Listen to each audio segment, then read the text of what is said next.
And just like that, we're matching. Did we plan this? Was this a setup? Let me ask you something, Dan. Before we get into this week's Baking a Mystery, Baking a Murder, we're talking about the movie Voyeurs. Do you know what? Well, actually, it's called The Voyeurs, not to be confused with the other movie called Voyeurs. Do you know what voyeurism is? No. Do you know what it is? Okay, so voyeurism is the opposite of exhibitionism. Exhibitionist. Okay, a voyeur likes to watch people. Like a they stalker. like to, yeah, kind of like a stalker, but they just like to, if someone's doing it in the middle of the woods, right, and you're camping and you walk around and you see this hot 10 out of 10 couple just going at it outside of their tent, what do? Do you just walk the other way, or do you get your binoculars out? Because you're like, this is in public, right? This is, who owns this land? The state does. I'm watching. What do you do? I'll probably walk away. I thought he was going to say, I'll probably watch it. Actually, I'll probably... I'm kidding. No, but isn't that illegal? To watch? No, to do it in the woods? Yes, but they're doing it anyway. Okay. Yeah, you wouldn't record it for TikTok? What? No. You wouldn't sit and watch? No. You're by yourself. No one's going to know your choice except for the whole world right now. No. You wouldn't? No. Okay, so imagine you're in your apartment and you open up the window. It's nighttime and you see across the way in a different apartment unit, they're just going at, there's 3 of them. There's actually 3 girls and a guy. What the heck? They're the hottest people you've ever seen in your life. Do you close your blinds? You do? You close them? I'll take a little peek though. Like I'm curious, like what are they doing, And then I'll walk away. Okay, they're doing it. Oh, they're doing, okay, yeah, I'll walk away. Really? He said, I walk away. While I'm walking away. I'm kidding. So, do you think that you could be a voyeur? Do you feel like everyone could be? Really think about it, because it almost feels like human nature to want to snoop, to want to know the tea. I feel like that's why we love exposés, reality shows, anything that gives us a glimpse into the super private lives of not even famous people, of just anyone. Look at those TLC shows, 90 Day Fiancé. Do you guys make up backstories for your mysterious neighbor? Do you imagine what your professor does in their off time? Like, imagine you've got the hottest professor in the world. Okay. You don't ever think, like, damn, what does she do in her off time? Probably watching a Netflix or so, grading test. Okay, so you're thinking about it. With a student? You're thinking about it. With a student? It's possible. Hey, anything's possible, right? Exactly. There's some stories, Exactly. Yeah. Maybe you love people watching like I do, and the minute that someone walks by that looks a little bit interesting, I think, I've got this whole story for them in my head. I've got this whole background, this whole narrative. If you're given the opportunity to know the most private details of someone's life without them knowing, would you not be even a little bit curious? I'll be very curious. So you'd watch, right? Yes. Exactly. Exactly. So that's what the movie The Voyeurs are about. It gives a little bit woman in the window, but also thriller, but also mystery, but also kind of sexy vibes. It's considered an erotic thriller, and can I just say that I didn't know about the erotic part until I started watching, and I tell you, I was in for a surprise. So let's get into the Baking a Mystery. This whole movie takes place in Montreal, Canada. We're making boba toast. I'm so sorry. No, I totally.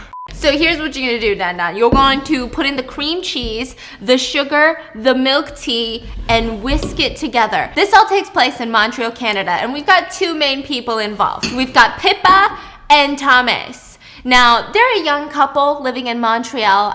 Do you know who Sydney Sweeney is? No, but I do know a girl named Sydney. Give me your phone right now. I'm about to introduce you to the hottest woman alive. Zendaya is. You can't. Dude, she's just as hot. I love both of them. I can't okay, I think I choose Zendaya, but she's really hot. Oh my god. You don't think she's pretty? Can I see? Yes. I'm not. She is pretty. I if know she's a 10, she's your favorite, isn't she? Then you are a 12. Oh, you're stupid. So we've got Sydney Sweeney as Pippa and Thomas. Now, they're this young couple living in Montreal, and the movie opens with them signing a stupidly long lease to a loft. The real estate agent is even apologizing, like, yeah, I know, it's a bit of a long one. The landlord's a little bit annoying. What can we do? They don't want the tenants to do anything, really. You can't paint the walls. You can't put holes in the walls. You can't do anything suspended from the ceiling. So not even curtains. I mean, this is really unfortunate for the couple because the loft is this beautiful, like, you know those movie lofts where they have those giant windows? It's got the exposed brick wall. It's like a studio vibe. It's like a New York loft. Yes, right? and then like the kitchen island is like that stainless steel chef's kitchen island. That. You know what I'm talking about? And it's like concrete, exposed ceilings, high ceilings. It's one of those lofts with the sun shining through. It's a studio. It's huge. But no curtains? I mean, that seems a little bit uncomfortable, but whatever. The couple's happy. They're too happy. They got really lucky with this unit. It's one of those lofts that you really only see in movies. So Pippa and Thomas, they're both too happy to care. They're busy hugging each other, taking selfies to commemorate their first place together, moving in together for the first time ever. I'm whisking it off for Stephanie's affection. You like that? That was a good one, huh? So for once, it seems like a healthy relationship in a movie. They kind of balance each other out. So we've got Thomas, and he's got this musician vibe to him. He seems like the type of person that's super laid back. Someone who just wants to be happy and not the biggest pop star in the world. Just someone who wants to do what he's passionate about.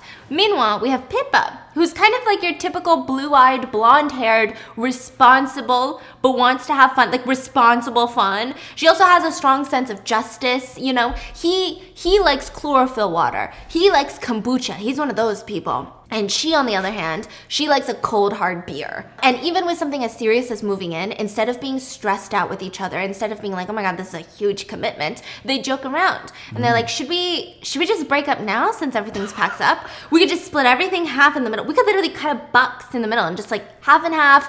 All right, nice knowing you. They shake hands. Like it's one of those relationships. Like they goof around. A little bit about the couple. So Pippa, she's this ophthalmologist. So she looks at your eyeball. There's a lot of imagery in this movie where she's looking at your eyeball and it's zooming in on your eyeball. And then all of a sudden she's cutting into an egg yolk. And it's like the most intense little imagery that you're gonna get. Yeah, it's really wild. So she spent most of her life in school studying for her exams, staying up till 2 a.m, just trying to get good grades, never having fun. So now that she's got a job, it's her time to let loose. She even brings up the topic of kids with Thomas. Would that not freak you out? Yes. But it doesn't freak him out. Why? Because she tells him, hey Thomas, let's talk about kids. I don't fucking want them anytime soon. Oh, she said that? Yeah, and he's like, oh yes, me too.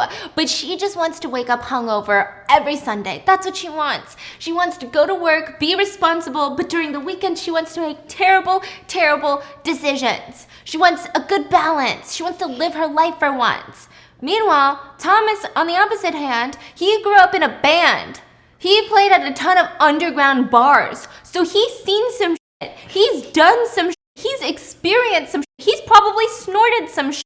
So now he likes to chill out, drink some chlorophyll water, get some organic kale salads for lunch. He just wants a laid-back, healthy lifestyle. You know what I mean? Like, to put it in perspective, this guy's biggest dream right now is to buy an accordion. Ah, same as my grandpa. Bruh, we went to Chinese New Year and his grandpa played an accordion. And every time that we thought he was done, we all started clapping and he would just keep going. And then he would dramatically pause. The grandpa? Yeah. Your grandpa? Yeah. And then we would all start clapping and then he would keep going. Hey. He would not stop. His dad had to be like, okay, we gotta stop. The kids have to go home. Boo, yeah. Boo, boo, boo. Boo, boo. Yeah, that's how wild Thomas is now. But they seem to make it work. So the first night in their little loft, they're doing this cute little customary eating Chinese takeout, drinking chlorophyll water on the ground because they haven't unboxed any of their furniture. And all of a sudden, it's nighttime, right? Mm-hmm. Bright flash of light floods the entire place. Yeah, it's Freaky Friday. They've switched bodies. No way. No, I'm kidding. Oh. Sorry.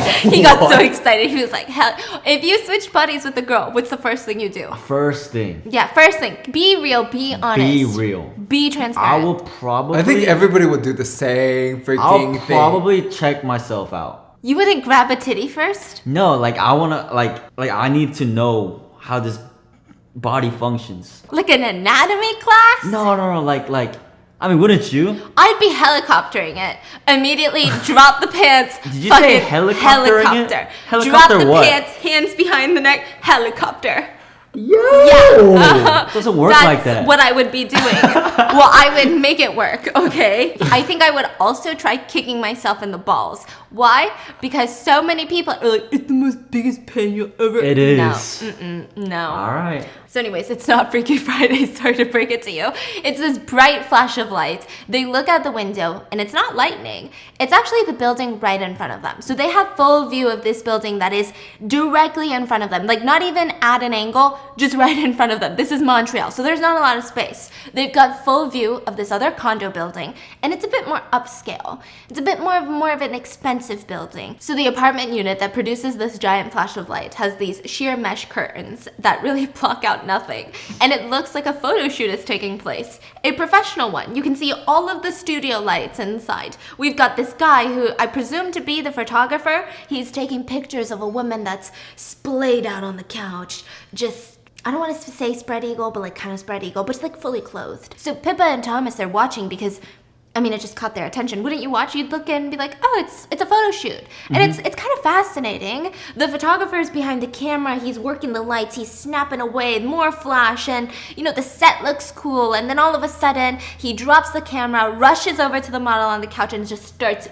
making out with her. So Pippa and Thomas are like, aw, they're in love. But as cute and as romantic as it was, they start getting butt fucking naked. And it's dark outside. The lights are on in their unit. The curtains aren't drawn. They're sheer mesh curtains to begin with. Maybe they like the risk of someone seeing them. So the photographer and the model, they start making out and moving from room to room. You can literally see it from the living room to the kitchen to this room. And they're shedding clothes like a little snake as they walk around. Thomas is eagerly shoveling Chinese food into his mouth and watching. And Pippa is a little bit bothered. It's given her a little bit of the ick. Is this even okay? This feels inappropriate. Thomas, I don't think we should spy on our neighbors. What? No. I'm not spying. We're just looking out the window. They happen to be in our field of vision. I'm not spying on anyone. Now the photographer's literally stripping the model down on the kitchen island, and he's gonna eat a full course meal, if you know what I mean. And Thomas is sitting there just, they have to know that someone can see them, right? Are they about to do what I think they're about to do without even the curtains drawn? Regardless, Pippa's not into it. She tells Thomas, we're officially being the creepy weirdos. We gotta stop watching. What? No, but they want us to look. Look at that. And she's, wow. Oh my God. And Pippa's giving him the, okay, you're right, Pippa. I'll stop because you want us to. Thank you, Thomas. It's our first night. Let's give our neighbors a little bit of privacy, yeah? And she stands up and they're about to head to bed. And Thomas is like, okay, come. Oh, they're fucking now. Coming. So then he leaves, right? So we see the camera pan through the lofts and the apartments nearby, and it really makes you feel a little bit uncomfortable, and you start questioning yourself as you watch this scene because it feels almost normal to look. Most movies you would watch this and say, oh, these main characters are shady. Oh, these main characters are really weird. I would never do that. That's why they're gonna get into trouble. No, but this one seems natural. I feel like in the comfort of when we were downtown, I feel like in the comfort of our downtown apartment, if I could see someone, I'm not using binoculars, I'm not zooming in with my phone. If I could just see someone, wouldn't you look? Yeah. I'll take a peek. Exactly. So it shows all these other people. You see this woman tucking her son into bed. Friends cooking in the kitchen dining room. Nobody has curtains? Nobody, because it's a loft and it's weird. I feel like most lofts don't have curtains. It's crazy. It's the vibe. They should though. Think about us. We installed all the shades. Yeah. And then we never really put them down. That's true. We gotta start putting them down. Oh my God. It's just so intimate and inappropriate to be able to see into these people's lives through their windows. It's kind of wild. And then we've got Pippa, who's in the bathroom putting on lip gloss before bed, which can only mean one thing. It's not to moisturize your lips. That's lip balm. She's gonna sneak out to see Nate Jacobs. I'm kidding. She comes out looking amazing. She's in her little lingerie. She's ready to commemorate their first night in their apartment together. And she seductively walks over to the bed. And Thomas is asleep. Bits. So, listen, you fall asleep on Sydney Sweeney. You don't deserve her. She just looks so disappointed, but she still is in love with Thomas. She lovingly comes over, takes off his little eyeglasses so he can sleep in peace, and, you know, well, that's a bust. It just seems like the two are kind of different. What are some oddly specific things that embarrass you? Like, for me, it's when I have to cough in class. Or it's when I'm grammatically incorrect in my emails. It makes me so embarrassed. Or if maybe even the message isn't clearly getting across, I just don't like the feeling. But I also don't like wasting my entire day triple checking emails, papers, texts, and more.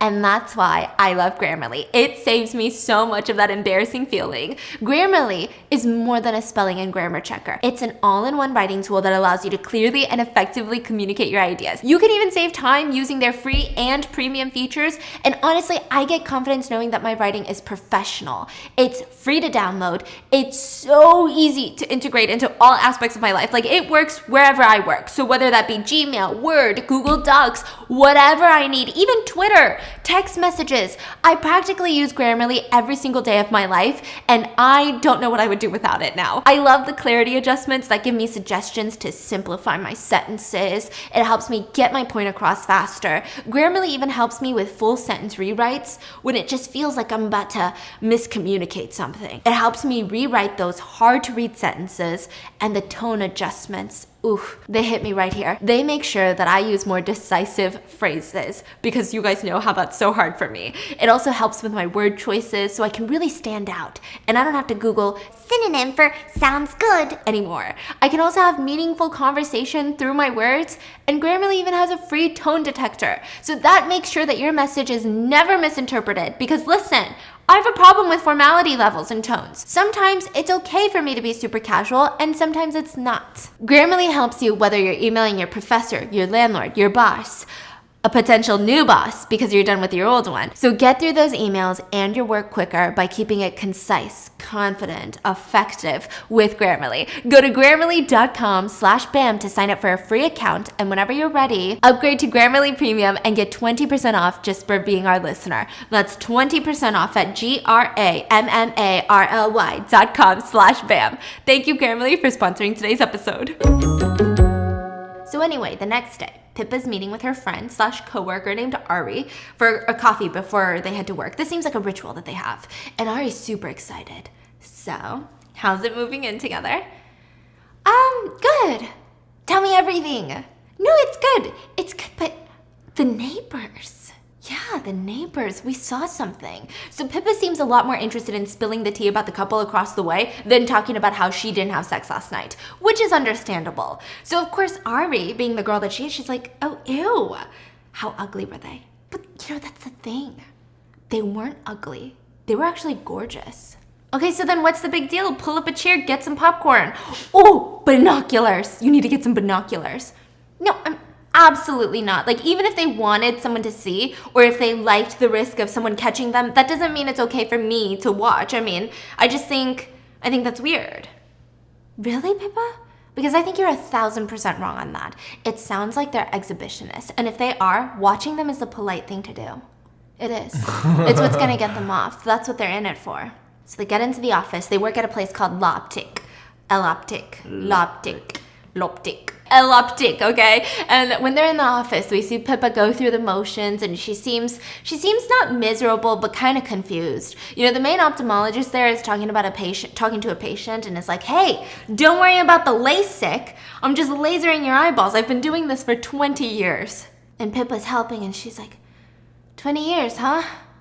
Yeah, 20 years. It's a simple process. I could do it in my sleep. And our girl looks so stressed. 20 freaking years of this? Is this what her life is gonna be? But her boss is so nice. So, you know, her life really isn't that bad. I'm sure she's making a ton of money. Her boss even got her a housewarming gift. She tells Pippa about how magical birds are. You like birds?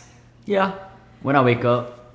You like the sound of birds? I do. Birds scare Makes me what? So she's telling her how magical birds can be. Birds can be flying as high as an 8-story building and spot a single ant on the sidewalk. Wow. What is the point of that story? It's to let us know that when a bird poops on you or your car, it was premeditated. That's exactly what it means. So Pippa opens up the housewarming gift, and it's a beautiful bird feeder.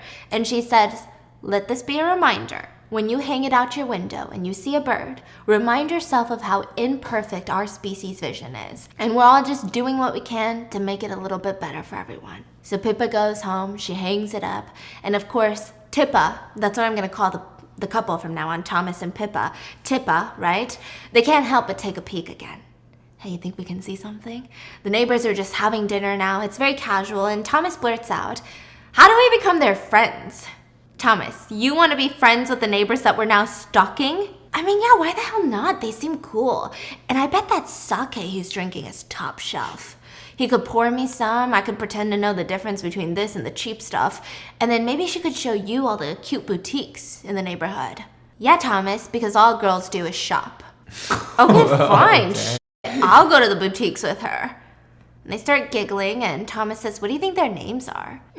She's got long, like shoulder-length black hair. She looks kind of like an intellectual of some sort, kind of mysterious. Oh, she's definitely a Margot. And he's got this dirty blonde hair, an 8-pack, and he's a photographer. Brent. It's gotta be some sort of Brent. Brent, huh? If only Brent could teach me how to sculpt my body hair. Hey, you know yesterday I saw Brent's pubes? What? Chef's kisses, exquisitely manscaped. What do you think they're eating? Do you ever want me to shave my pubes like that? What? Shave your pubes? Yeah. Shave my... No. Wouldn't they, like, just grow back out or something? Or don't they get prickly? I don't know. And as they're watching, the couple Margot is dancing with her giant headphones on, doing chores after dinner. And Brent starts choking on a spicy tuna roll. So he starts panicking, trying to get it out of himself. He's hitting himself on the back. He's trying to throw himself onto the back of the chair. And Margot can't hear him. So Pippa's screaming, oh shit, she can't hear him. Take off your headphones. Take off your headphones. She's banging on her window as if that's gonna work. Like, she's got headphones on. She can't even hear her husband choking in the same room. Do you think she's gonna hear you banging on your window across the way? Absolutely not. So Tippa starts freaking out. Thomas is like, what do we do, Pippa? Do we call 911? No, they're not gonna get here fast enough. You need to go over there, Thomas. What? Okay, I gotta go. But then they'll know we're spying. Yes, but he won't be dead. Go. So Thomas is getting his jacket, and as he's about to leave, Margot sees her boyfriend freaking choking, and she starts helping him. Wait, Thomas, come back. She saw him. So he runs back to the window, and the two of them are yelling, pounding on the window, because Margot starts patting him on the back. They're like, hello, that's not gonna do anything for him. Tippa's screaming, come on, no, help him, like this, right? And finally, Margot gets it. She puts her arms around Brent, does the little Heimlich maneuver thing, the spicy tuna roll, projectile gets ejected out of his throat, and he lives another day. And Pippa and Thomas are screaming at each other, we did it, Joe! You're so optimistic. I mean, it's pretty clear that this is what's going to be the event for them to normalize the stalking. This moment is going to make it normal because it's no longer sexual. It's like this moment of, oh my God, we saw this amazing thing, such good, such victory. I mean, after such a victory, you would imagine that Tippa would celebrate, finally commemorate the place. But nay, it's just another sexless night for Pippa. And she can't stop thinking about Brent, the photographer. Something about his chiseled muscles and his insatiable hunger and drive. For what, though? And power. Wait, that's a song. And you know what they say about photographers. What? No, I don't know if they say this, but their fingers are fast. Really? About photographers? Wait, aren't you a photographer? Oh, I can be.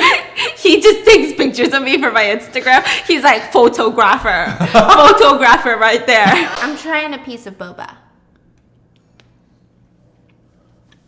I don't know if that'll taste good. Is it good? Now, I'm sure it doesn't hurt that he's this super successful, living this upscale loft that's infinitely better than ours. She seems to drift off into this fantasy land, so much so that the next day she comes home with binoculars. And Thomas is freaking shook. I feel like that's where I draw the line. You know, the minute that I start buying some spy gadget, the minute that I start buying some ways to peep in, like some camouflage, like, you're doing too much. Like, you are trying too hard not to get caught, which means whatever you're doing is something you shouldn't be doing. Now, my eyes, on the other hand, listen, if your curtains are open, I'm looking. I'm just saying. So anyways, Thomas is freaking shook. Like, hello? Are you the same person that told me that I was stalking them and now you've got binoculars? And she's like, listen, you were right. They want us to look. I mean, that makes the most sense. So Pippa sit behind their couch, turn off all the lights, and watch the photographer. And they see Margot, his girlfriend or his wife, leave for a trip with a suitcase. So he kisses her goodbye, watches her go, and, you know, it's so cute, so romantic, but then you guessed it.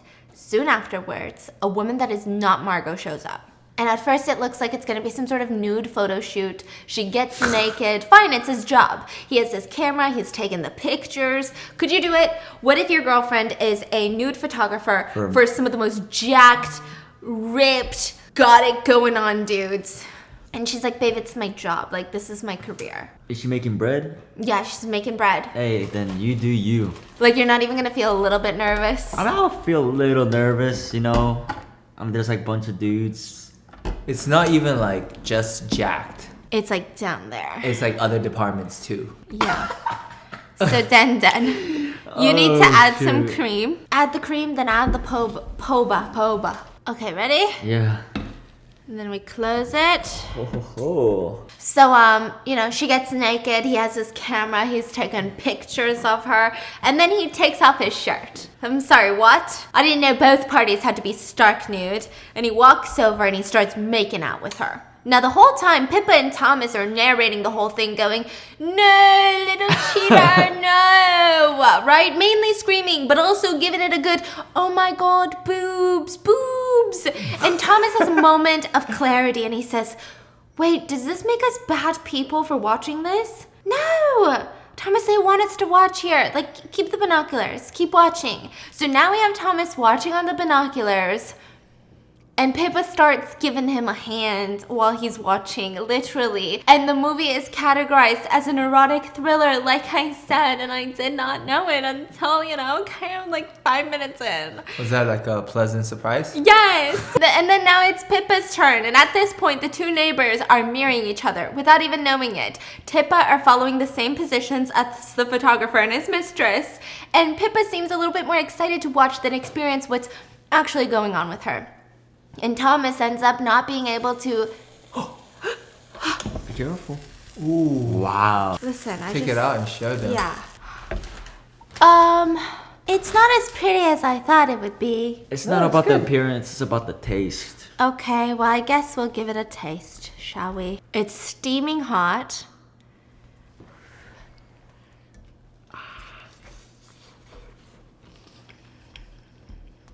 Oof. It's not that sweet. So could have used more boba or sugar. Or the cream, maybe more cream. It tastes like milk, but it tastes like cow's milk, like not condensed milk, just fucking straight up cow titty. So anyways, where was I going with this? They're doing hand or something. Yeah. They're giving each other a hand. Now Thomas ends up not being able to keep up as long as the photographer. Not even close. He also seems to be a much more sensual person, and Pippa's frustrated, but she doesn't let Thomas know. She acts as if it was just as fun and just as exciting as she had hoped, but in reality, she's let down. I guess what I'm trying to say is that out of everybody, Pippa got the short end of the stick. She got no satisfaction. Thomas is satisfied. The freaking neighbors across the way are satisfied, but not Pippa. But you know what? It's fine. It's fine. They have to wake up early for a brunch date anyway. So Pippa tomorrow is meeting Thomas's sister Jody, along with Ari from Pippa's workplace. So they're all sitting there for brunch, the four of them, and Pippa's telling them everything about the couple.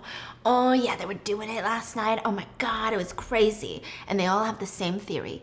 Margot is clearly Brent's girlfriend, maybe even wife. And while she's out of town, he's cheating on her. So Ari is the only one that doesn't agree. She says, what if we're just projecting our ideals of monogamy onto them? What if they're in a perfectly healthy, polygamous, happy, open relationship, you know? And Thomas is like, yeah, but what are the odds of that? Ari is not one to be messed with. She Googles it and says, actually, 15% of couples are in an open relationship. 15%? That's really low. That's actually a That's lot. really low then? Wait, 15% of couples are in Open relationship. That's 15%? Yes. That is a lot. That's a lot. That's a lot. And, you know, they're all impressed, like, wow, that's actually impressive. That's a lot. And Ari's like, yeah, and that's an average. I assume in big cities like Montreal, it's going to be much higher, like in this place. This place is fuck city. So Pippa is intrigued. What city? Fuck city. No, Fuck which city. city? Montreal. Ah. Where are you trying to go? No. Research. Oh, you trying to go there, The aren't you? more you know. Our next vlog, we're all going to Montreal. No, Pippa's intrigued, but overall she's sad about all of this. And she's like, this is so much mystery and so many questions, and I just wish we could hear what they were saying to each other. Jody, Thomas's sister, says, well, brother, would you look at that? Oh, brother. What? Actually, never mind. No, tell us. What are you saying? What? Okay, fine. When Tommy and I were in college, he used to have this huge crush on a cute little lit major named Kylie. And all these dorks wanted to get with her, and, you know, they couldn't actually talk to her. None of them had the balls.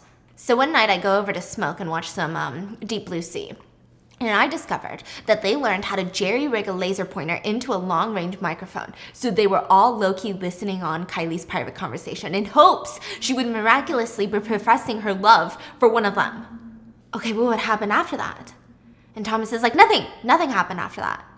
No. This was actually Thomas's idea, by the way, and he watched a tutorial on YouTube. Anyway, the instant we got a signal, everybody was crushed because from the moaning and the giggling, it became very apparent that Kylie and her roommate were having a naked tickle party with a guy named Seth.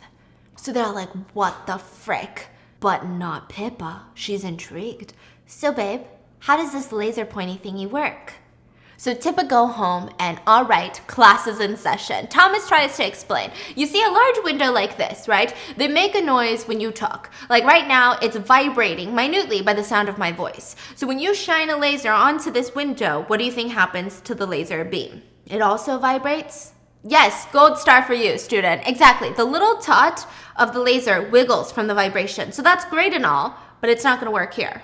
Unless we can somehow bounce the beam back in here, which just wouldn't make sense unless Brent has a tiny little mirror right in front of his window. We're out of luck. Pippa's like, fuck. She's frustrated and she picks up the binoculars and she sees that the neighbors are prepping for a magnificent Halloween party. And she puts it down and she says, oh no, you're not gonna like this. I have a very, very bad idea. And you're like, yes, Pippa, don't do it. It is a bad idea. Don't get dressed up, all masked up, and sneak into the Halloween party and set up a mirror to bounce back. Don't do it. Well, that's exactly what she does, okay? The minute that they walk in through Brent's door, the photographer, Brent, picks up Pippa, physically picks her up, and he's shirtless, by the way, with like an animal mask on, throws her onto the photo shoot backdrop, picks up his camera, and Thomas runs over like, hello, can you put my girlfriend down? What the heck is this? This is so weird. And he's thinking, I've seen your pubes, man. But he's not saying it, but that's what he's thinking. And so now Pippa is standing there super awkward, and he's, trying to take a picture of them, and they just kind of do a prom pose. Wait. Oh, they're here to attend a party? Yeah, and put a mirror. But the photographer just picked them up and started taking pictures It's of an them? open party. Oh, right. And he's taking pictures of everyone's costumes. Ah, I see. You know? So they start posing awkwardly. It's like a prom photo, just smiling. Thomas is literally holding Pippa like this. It's just really uncomfortable, and the photographer is not having it. He throws Thomas onto the chair, grabs Pippa, maintaining strong sexual eye contact the whole time, has her stand next to the chair that Thomas is sitting on. He grabs Pippa's leg, places it on the chair, and holds his hand to her chin to guide her face away from Thomas. And the two of them are making some intense eye contact, which, by the way, this guy hasn't said a single word to them. And so he takes some pictures and walks off without saying a single word. Like, I don't know if this guy's on drugs or if it's part of his costume, but he was grunting a lot. I mean, he did dress up like a beast, but it was just a lot. He was like, and then left. Like, what the fork? So the guy is just really into his Halloween role. And Thomas has a very normal reaction to this whole ordeal, which is, what the was that? But Pippa, oh yeah, she's a little bit shaken up sexually, okay, by the whole thing. It just seems like she was attracted to him. Now, while he's moving her around, there was just all this tension and she could feel it. But anyway, the two decide they're gonna have fun. They're drinking, they're dancing, they're giggling. I mean, this is the first time in the whole movie we're actually seeing them have fun, you know? And since this whole movie started. So Thomas excuses himself to go use the restroom and he catches the photographer making out with another girl in the bathroom. Again? While his wife is at the freaking party.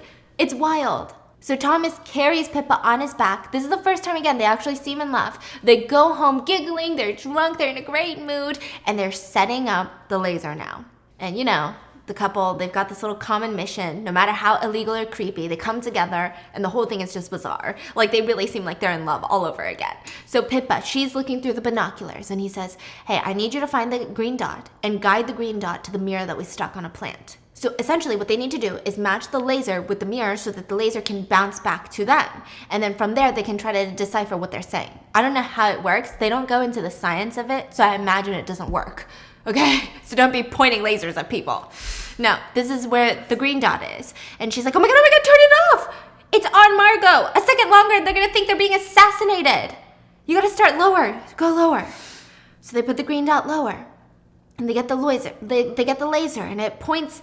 and it shoots back at them and they start listening on all of Thomas's equipment. Remember, he used to be in a band. He does a lot with sound. And now he is currently working from home making jingles for commercials. You know those pharmaceutical companies and their medication ads? It's always like they're living their best life running through the park and there's like a happy, upbeat jingle. And there's like, if you take this, you could die. Don't be alarmed. Side effects could include your left titty and your left ball just falling off. I mean, you still got the other one, right? And they're like, other side effects include your right titty falling off anyway. So that's what's happening. He's making those jingles. Now he's using it to sneak up on his neighbors. And Margot, they hear it. They get a signal. They start deciphering it. Of course, it's in the beginning, it's a little bit fuzzy. It's a little bit hazy. But slowly, it's a clear, distinct voice. Margot's yelling at Brent. She's like, I saw you go into the bathroom with that fucking woman in front of everyone. Are you fucking stupid? Do you think people can't see you? And he's like, how long are we going to have this conversation? Okay, fine, all right. You really want to do it now? Tell me the truth. Do you still love me? She's like, what? What does that have anything to do with any of this? Like, how did you even get there? What are you saying? Just answer the question, Margot. Do you still love me? And he's gaslighting her and he says, I think you're just trying to leave me, but you're trying to make it my fault. So you're coming up with all these ridiculous excuses. No. Damn.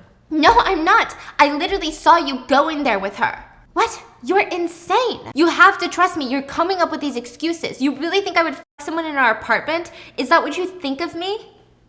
No, I swear I saw you. You know what? No, I get it. You're insecure about my work, and I get it. It makes sense. But you've told me 100 times that without my work, who's going to pay for all of this? Are you? I mean, even if we get divorced, I don't even know how you're going to support yourself. And she's like, wait, what? No, I never said divorce. I never said divorce. And she walks over and she's hugging him. And he says, yeah, but at some point, I really have to start thinking about divorce, Jules. I'm really trying, but what else can I do? How long am I supposed to put up with this? So I guess her name is Jules and she's apologizing to him. To him! And she's like, I'm sorry, okay? Damn. And he says, but if you're sorry, you need to change. Okay, I will. I'll change. And then he aggressively slams her down and breaks her glasses in the process. And he tells her to stop acting like a fucking cunt and walks off. Dang. And how does, what's the girl's name? Pippa. How does Pippa feel about that? So Pippa takes off her binoculars and stares at Thomas. And Thomas stares at her because, I mean, that took a turn. You know, their night is no longer fun. I mean, Pippa can't be attracted to this guy anymore, right? Like, come on. Exactly. That was crazy. So the next day at work, Pippa can't stop thinking about the fight with her neighbors because, of course, there's a side of her that wants to tell Jules that she's not crazy, because how many girls out there can relate to the feeling of a guy? Listen, when a guy tells you immediately, you're acting crazy, I know you're a lying asshole. I don't need any confirmation. I don't need anything else. I know you're crazy. I know you're trying to make me feel crazy. I know I'm onto something. I think I should dig harder. I should investigate more, okay? So you're saying they should say the opposite. Yeah, like, okay, if anytime I ever you're say normal. something to him, he's never like, his first reaction is never, you're being crazy. It's always like, wait, what? Why do you think that? Here, this is what actually happened. Here, you can look at my, here, you can do this. It's never like, oh, you're being crazy. Except sometimes I do be ordering food and then I'll take a bite and then 5 minutes later I go, did someone take a bite of my food? And that is the only time he'll be, you're being crazy. Yeah, but that's about it, right? So she kind of wants to tell her neighbor, but what can she say? I pointed a laser at your house and I listened to your whole conversation and he is cheating on you. What can she do? And what do you know? At that moment, guess who walks in? Margot. Or maybe Jules, whoever. The lady from across the street, she's here to get new glasses because remember, Mr. Gaslighting, cheating, abusing Beats broke hers last night. And she hasn't had an eye exam in ages, so she needs a freaking eye exam. And Pippa is the one that needs to do it. So they introduce themselves. I'm Julia, by the way. Oh, I'm Pippa. Nice to meet you. And she starts doing the eye exam, and it's a very intimate process. I never realized how intimate it was because I just know it from my POV, which is sticking my chin in that thing and looking through the thing and being like, RFD. Is that a Z? You know? But when you look at it from the side, it's really intimate. Because when they check your eyes, there's only this machine. They're like right there with you. They're on the opposite side. It looks really intimate. Staring into someone's eyes, which is the windows of their souls. And they start picking out glasses, and it actually gets really cute. Pippa's helping her choose, and I think she feels a little bad for the girl. So she's like, so this one is more of like a sexy librarian, and this one is more like femme fatale, you know? So you're gonna be someone who's to be reckoned with. You're a bad bitch. I mean, the cool thing about new glasses is you can pick out who you want to be. She's good. And Julia picks out her glasses, and she says, okay, so they'll be here in a couple days when the prescription is filled, and I will call you to let you know. And they must have had some sort of connection. They must have seen eye to eye. Sorry. Because Julia asks for Pippa's number, and she's like, is that weird? I was just hoping you might want to grab coffee sometime. I mean, I know we just met, but you seem cool, and I could use more friends. Sure. Yeah, here's my card. My cell phone's on there, so yeah. Okay, cool. Well, I will call you. And she leaves. Meanwhile, Thomas is at home working when he sees Brent cheat on Julia with yet another model. So Pippa comes home to tell Thomas all about it, and he's like, this is fucking crazy. This is insane. Yes, and what's even wilder, Thomas, is that we totally hit it off. Like, I like Julia. I feel like she needs a friend, someone to talk to her about her super unhealthy relationship. I mean, I feel like I should say something. Speaking of Pippa, I've been thinking, and I feel like this isn't good for us. Yeah, I know. Like, I feel weird not telling her. No, I feel like it's not good for us to be spying on our neighbors. You know, sneaking around, keeping the lights off so they don't see us. I mean, it's weird. You're not actually gonna see her this weekend, are you? I have to. If I was cheating on you, wouldn't you want to know? What? I don't know that I would. But I don't even like that you keep going to these weird hypothetical places. It's not hypothetical. The asshole is cheating. Like, we know that. It's not hypothetical. So now I have the moral responsibility to do the right thing. And it looks like the two of them are about to fight. But Thomas tries to save it. And he says, hey, chicken. That's his nickname for her. Hey, chicken, I Okay. Hey, chicken, I get it. You want to do the right thing. But when we moved in together, I was excited about us. So let's just get back to that. You know, we got swept away in this thing. Let's just get back to us. Okay, but maybe I can just tell her this weekend and it'll all be over. Thomas is upset by this and he feels like he's not enough. But Pippa promises, no, I just need to rip the Band-Aid off. And I'm just going to keep thinking about it unless I do it. And we'll be done after that. Pippa, she doesn't need to be saved. She doesn't need to be saved by you. This is straight up none of your business. And with that, Thomas storms out of the house. Whose side are you guys on? Well, this is kind of like the debate we were talking about. Yeah. I would tell, honestly. But it's not your friend. But it's not even your friend. Okay, then I would just mind my own business. If it's a stranger, I would just mind my own business. But if it was I feel like it's so, I don't know. I would feel like it's too much of a risk. I would want to tell, ethically and morally speaking, but imagine you just meet someone and they tell you, hey, your boyfriend that you've been dating with and your husband, the one that you live with, and like you've set your whole life around, they f***ing suck. You think you're gonna listen? Probably not. You're just gonna hate that person. So I don't know. It's a pickle. So with that, Thomas storms out of the house and Pippa picks up the binoculars. She wastes no time. And she can't help but go back to watching and listening to the couple, which is just getting really sad at this point and not at all hot anymore. Julia tries to seduce her husband to get back to feeling connected with him. She puts on lingerie, the whole 9 yards, but he tells her, I'm just not in the mood. And he walks away. I mean, the whole thing is just a lot. So when Pippa meets with Julia that weekend, they go to the sauna and they start talking about life. And Julia asks about her job and Pippa says, I love my job, you know?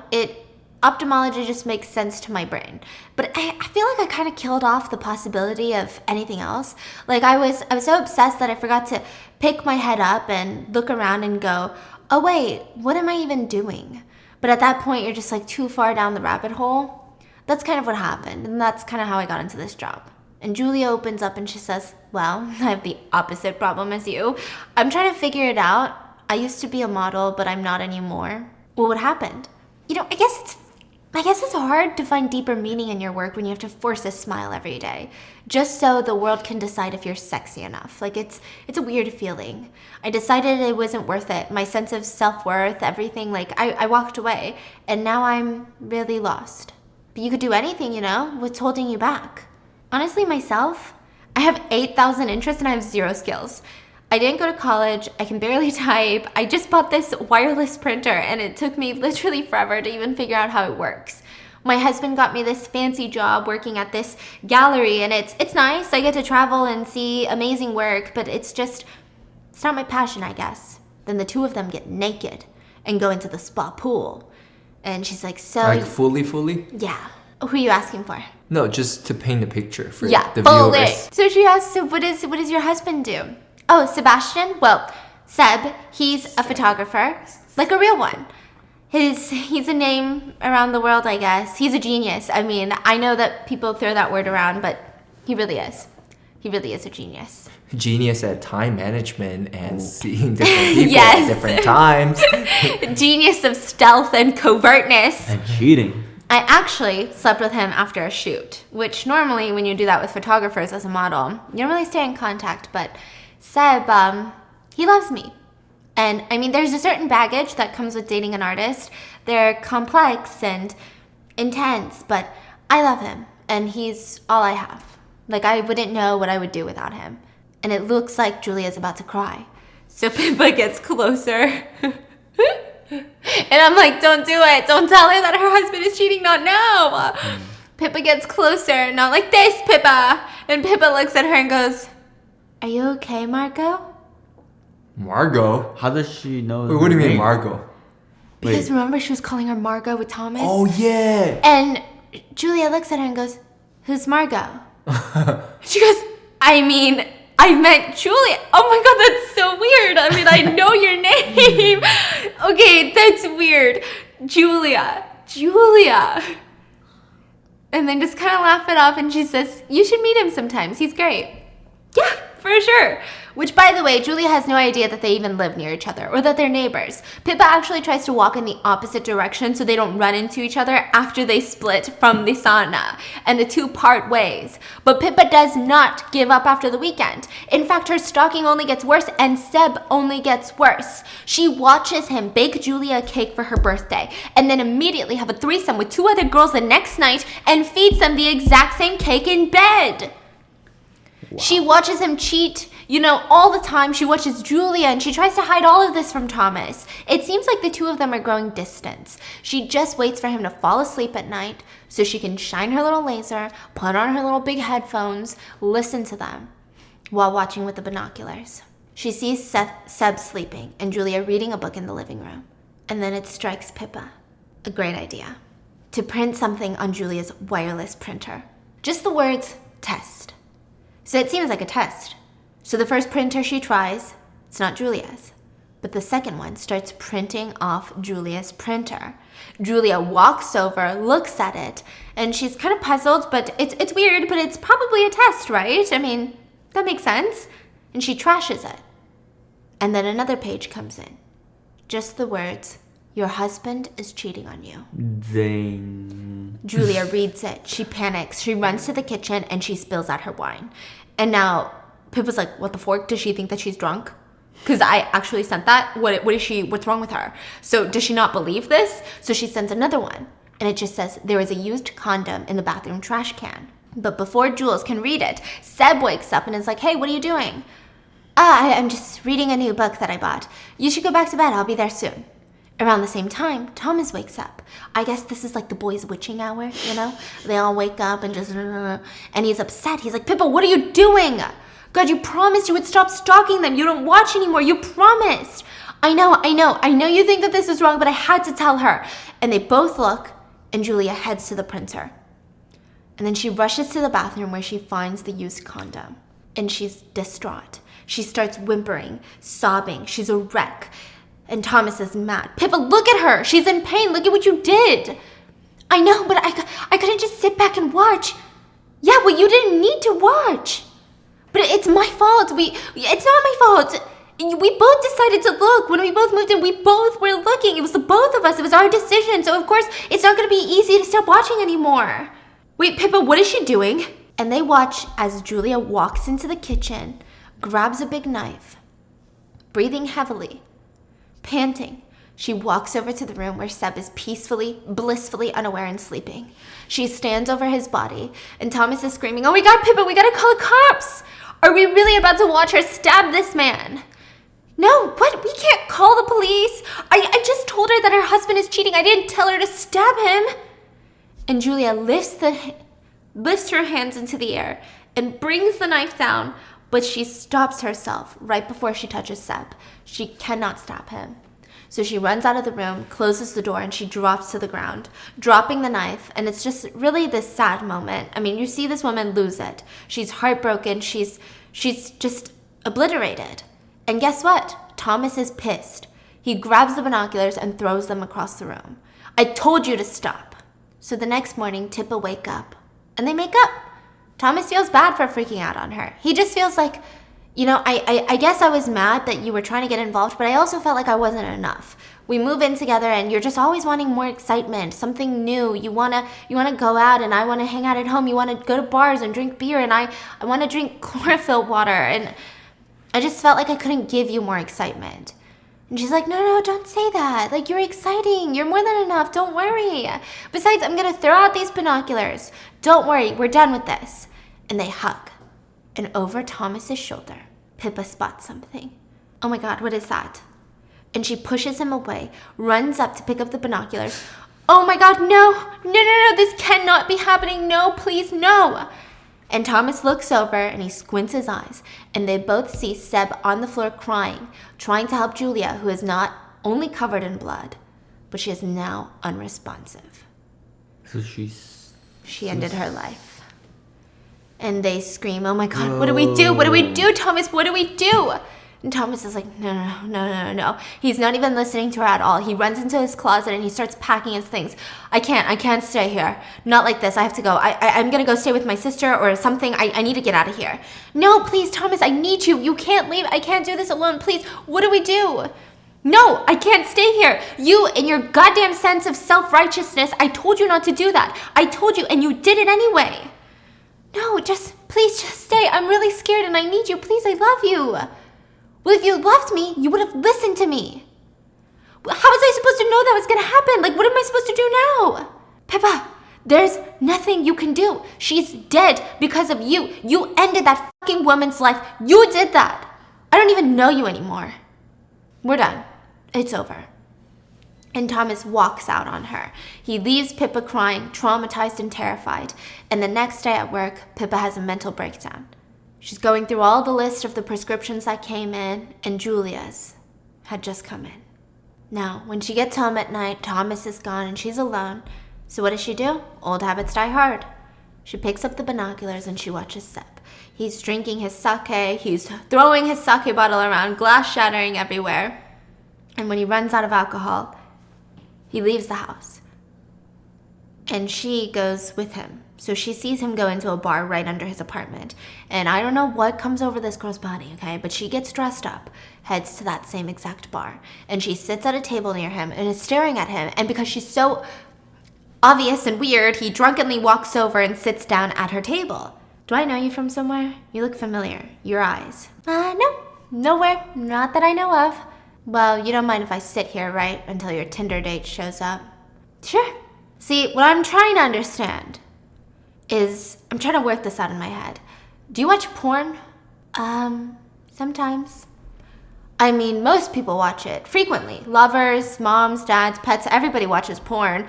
Who doesn't watch porn? I bet there's a dozen people on this block jerking off to porn right this very second. People in very, very serious relationships watch porn and it doesn't matter, right? Have you ever been in a very, very serious relationship? Yeah? And did your boyfriend or girlfriend ever masturbate? Probably. And did you? Maybe. And did this simple act change the love that you had for him? No. Why not? I don't know, because it's meaningless? Exactly. So tell me, what's the difference between your vibrator and a human penis? How do you know that I have a vibrator? Because you're a woman. Okay, well, a vibrator doesn't have feelings, and a vibrator isn't connected to a brain. Well, I would argue that most penises aren't connected to a brain. Fine, but a vibrator isn't connected to a soul. Well, I don't know about you, but I've had plenty of sex that was just as meaningless, if not more meaningless, than watching porn. The only difference is, it's just more fun. Having sex with a person is a lot more fun than your hand. Well, not everybody agrees with you. No, they don't. No matter how much you freaking love them. And then he just starts crying. And he says, sorry, I'm just going through the most difficult separation of my life right now. And I know I can be a bit blunt, so sorry about that. It's okay. Now, Pippa feeling bad, she says, kind of reminds me of the ass in his masters. And the story goes, there was this donkey, and the owner doesn't feed him well. And he has to work in this garden all day, and he's starving, so he goes to the god Jupiter. And he's like, hey man, can I please get a new master? I'm starving over here. And Jupiter is feeling gracious, and so he says, sure thing, wish granted. And the next day, the donkey is sold to a potter.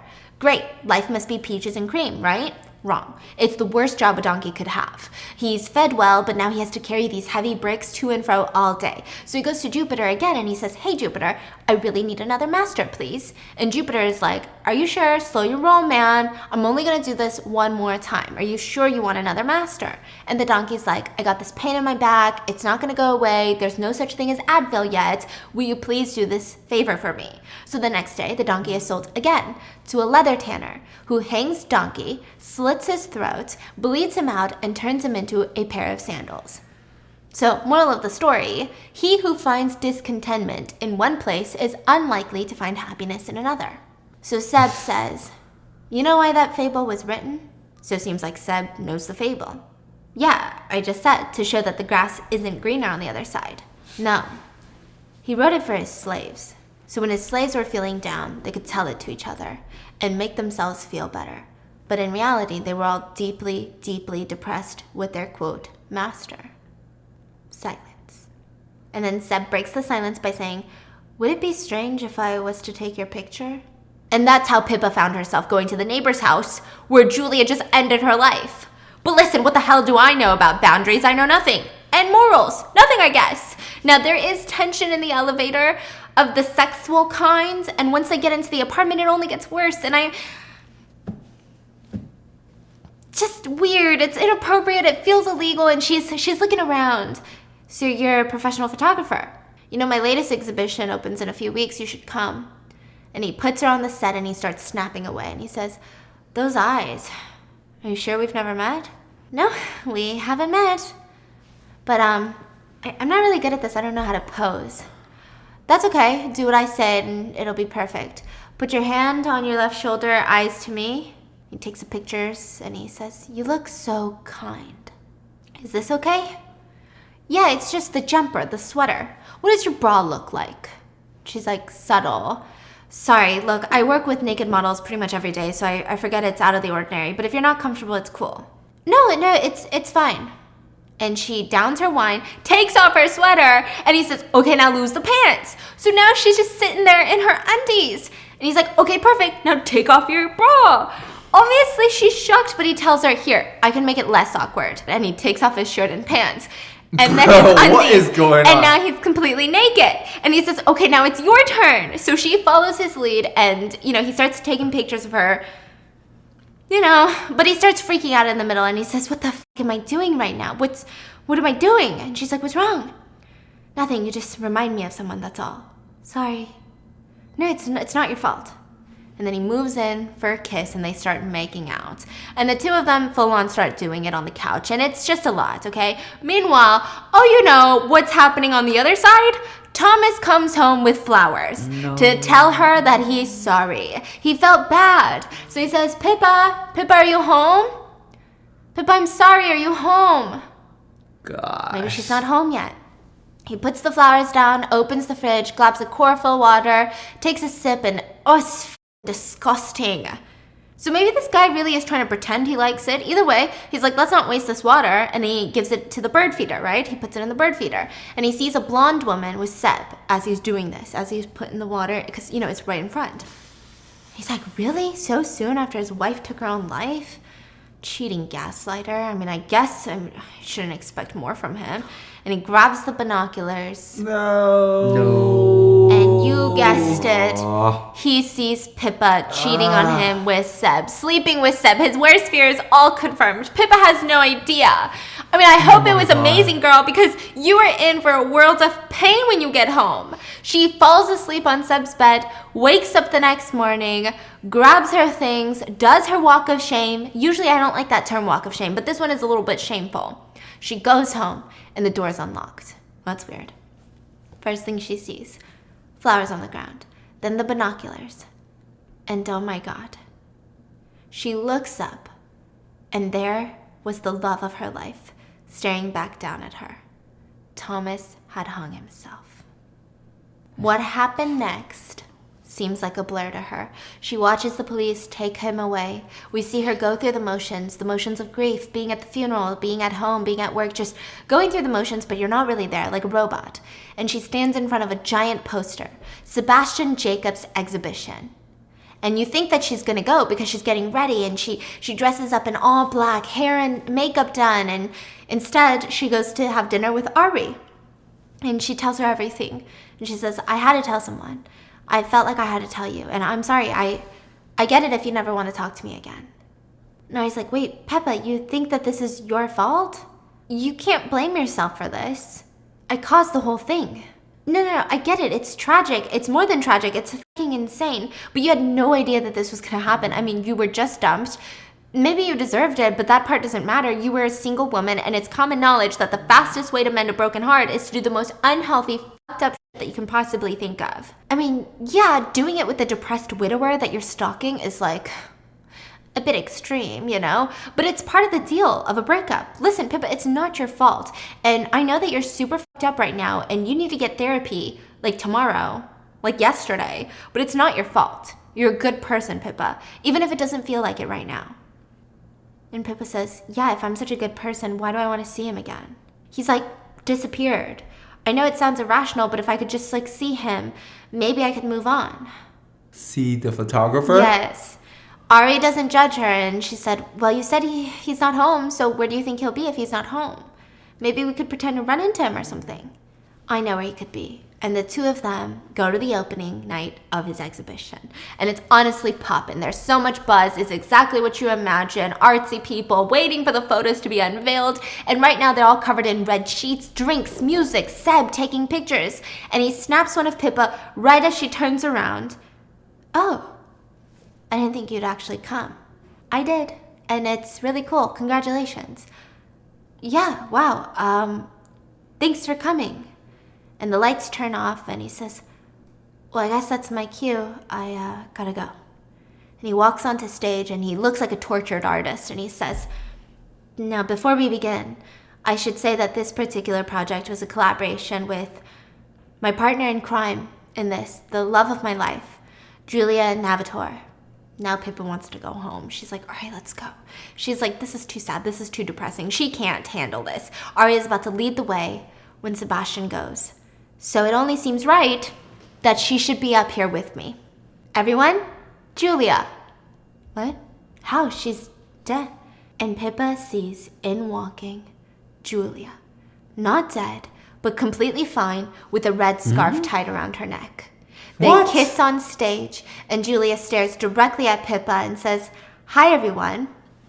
This new exhibition tells a modern fable. It's a tragic tale of a sweet young woman named Pippa. And she points at Pippa, and the first picture comes down and is unveiled. The red fabric is released from the picture dramatically, and it's a nude photo of Pippa. What? And Seb goes on to explain. Pippa lives in the apartment that we own across the way from our own studio.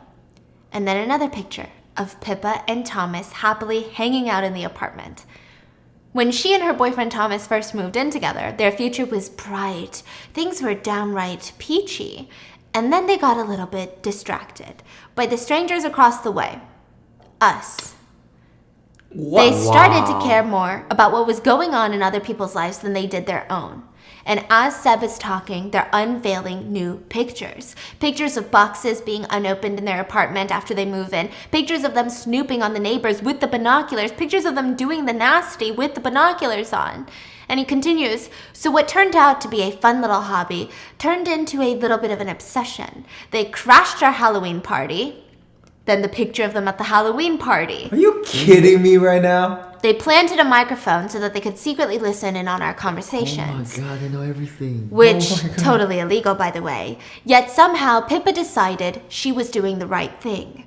First, this tore the couple apart emotionally. And then, it tore them apart forever. And then a picture was unveiled of Thomas hanging in the apartment. People start walking out at this point. It's too much. It's just not appropriate. But Seb continues. They failed to realize that the whole time that they were watching us, we were really watching them. We are the voyeurs in this, but they had no idea. How is that okay to show?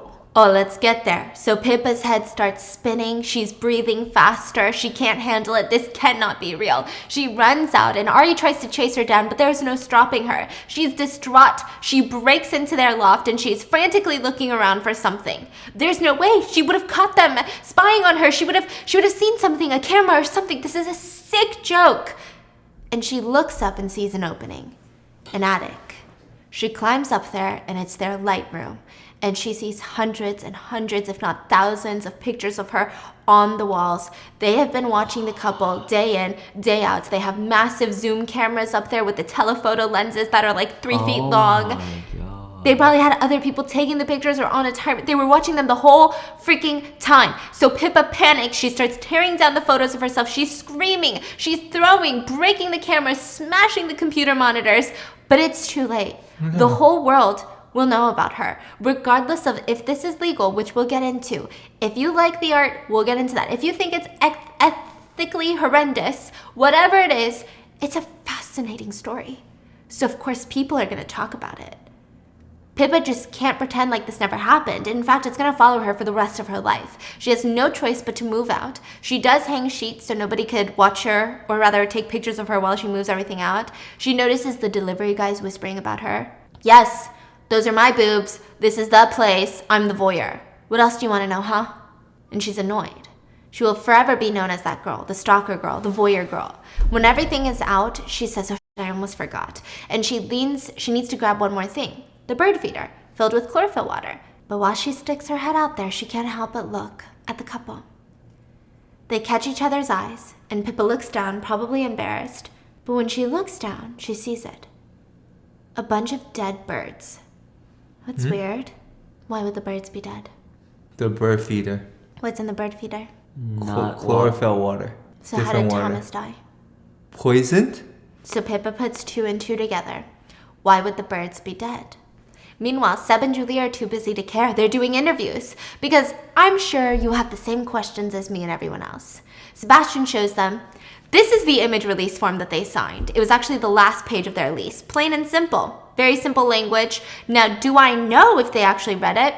I don't know, but that's not my responsibility. Let me ask you guys this. How many times has something popped up on your computer screen this week asking you, please agree to the terms and conditions? And you just clicked yes about it without thinking anything about it. I mean, it's something we grow accustomed to, no? How is that our fault? The interviewer asked, but what gives you the right to? And Julia cuts in. I mean, it's tragic. And now, this is what's interesting. When Julia starts talking, she's no longer the Julia we've known the whole movie, which was a little bit softer, a little bit more, I guess you would say submissive. She's definitely more confident than Sebastian. She is a very new person. She says, I mean, it's tragic. And we both feel so horrible. Isn't that right, Seb? Don't we, Seb? But if anything, it's a warning because it's unprecedented, really. The access we give people into our lives today, it's entirely socially acceptable. So socially expected, almost, to stalk people we may or may not know in order to get a glimpse into that partially true version of their lives. Seb and I lived a version of our lives for Pippa and Thomas to see. Yes, we created our own narrative and we made it available for them to watch. We gave them front row seats and they took it. They tuned right in. And now we will be premiering internationally. We've sold out. It's a massive success and we've made a disgusting amount of money in the process. Now, do you have anything interesting to ask us? And the couple leave the interview, and there seems to be a tenseness. And when they get home, there's another bottle of wine at the front door. I mean, how many congratulations can we get? It's from the Pace Gallery. Julia pours the wine and says, look at how well we're doing. You just need to get over it. Here, just drink up. He starts drinking, but he can't focus. Julia, you don't ever feel guilty? No? And the guy just looks terrified of her. But before he can even ask her questions, the printer runs. And it spits out a sheet of paper. On a single sheet of paper, it said the words, I know. Julia and Seb stare at each other. What does that even mean? Then the printer spits out another sheet of paper. The one lone sentence, Thomas didn't commit suicide. What the frick? Then another sheet of paper. And this time the entire page was filled with the words. It said, you killed him, you killed him, you killed him, you killed him, you killed him, you killed him. What? Is it Pippa? So they look inside the apartment that she used to live in and nothing. Wait, look up, look up. They see her on the roof with her laptop. And Julia's like, she's fucking lost it. What do you think she thinks she knows? So the couple run out to meet her and she's running away from them. It's like a catch me if you can sequence takes place. Pippa finally runs into the only other place that we've really ever seen her, which is her workplace, Loft. She runs in and they have no choice but to follow her. I mean, they need to know if she has proof. They need to know what else she knows about them. They burst in through the door and Pippa looks shocked and she says, please just leave me alone, please. Is this really all necessary, Pippa? What is it that you think you know? I mean, these are some pretty accusations. You think you know. They must come from somewhere. Please, I'm just scared. Please just leave me alone. When I watched you guys, I believed every moment. Even though none of it was real. I believed it. And then we get a flashback of Julia poisoning the chlorophyll water. The disgusting one that Thomas drank when he got back home. To win her back with the flowers. And Pippa said, but when Thomas died, it didn't feel true, but he's gone. And another flashback. Thomas collapsing on the floor and Julia hanging him up. Why? I just know that he would never have done that. And I don't know for sure, but I feel like you drugged him and you made it look like he did it himself. Well, Pippa, that's a hell of a theory. Do you have any proof? No, I don't, but you manipulated me. You seduced me, and then you exposed me. But you can never hurt me again because I have nothing left. So I just need to know this one thing and then I can leave you alone. How could you do this? Pippa, but we didn't do it. We didn't do anything. It was all you. It was you that once told me, wasn't it you? It's just when you're so obsessed with something, it's like you go down the rabbit hole and you forget to pick your head up and go, oh wait, what am I even doing? But by then you're too far down the rabbit. And Julia starts looking panicked. What just happened? It seems like Julia can't talk. She can't get the words out. Her muscle movements are sporadic and she drops to the ground. And Sebastian starts screaming, what did you do? And Pippa wipes off the tears and says, you weigh a little more, so it's going to take you a second to kick in. That wine was a gift from me. I hope you enjoyed it. And Sebastian falls to the ground. She jumps on top of him and says, "Look at me. Get a good look because it's the last thing you'll ever see." She drags them onto the table, forces open their eyes, uses her tools, turns on the machines, and you hear the whiz, the buzz, the sizzling. It's almost like the sound of when you fry up an egg. That kind of sizzle. And the movie ends with another couple moving into Thomas and Pippa's old apartment. They love the view. One of them says, "Wait, but do you see that? Do you see that? Come here, look at them. What are they doing?" The other partner goes, "I don't see anything. Oh God, my eyes are getting so bad. I think I need to make an appointment soon to get them checked." But the guy stands there and he can see Seb and Julia walking around their studio, looking lost, and their eyes are snow white. Oh, shoot. Pippa's on the roof and she's watching them too. She's watching with her binoculars, and when she's satisfied, she sets down the binoculars on the roof railing and walks away. Bro, there's like 3 plot twists, bro. So good. So what does the ending mean, right? Do we like Pippa or not? It's hard to say, and I don't think it's a movie where she's definitely a lovable character. I mean, I think what she did was just messed up. Not even the fact that Thomas was like breaking up with her because of something, but it's the fact that you told someone that their husband was cheating, that someone took their own life, you watched it happen, and then you slept with them like the next day. That's just bizarre. So she's obviously a very flawed character, but they do kind of give her a hyped up ending, which I thought was a bit strange. Also, a lot of people online said that they should have just ended it at the exhibition, because that would have been like I think when you watch it, it's a little bit different. I will say it's almost like Pippa's character changed. And I get, grief does weird things to you, but it was almost like 2 different movies. So it's like she kind of became so good at it. And like so smart, so good, so manipulative, so like, I don't give a shit woman, right? It was, but I loved all the twists. I think it was more of a cheaper twist movie, which, you gotta love those once in a while. It's not gonna go down in history as, a film. It's an Amazon original, come on. Yeah, but it's good. It's like good. Unexpected. Yes, very Bam, unexpected. In your face. Exactly. I loved all the twists. What's your favorite twist in there? The attic. Oh, the light room. The light room.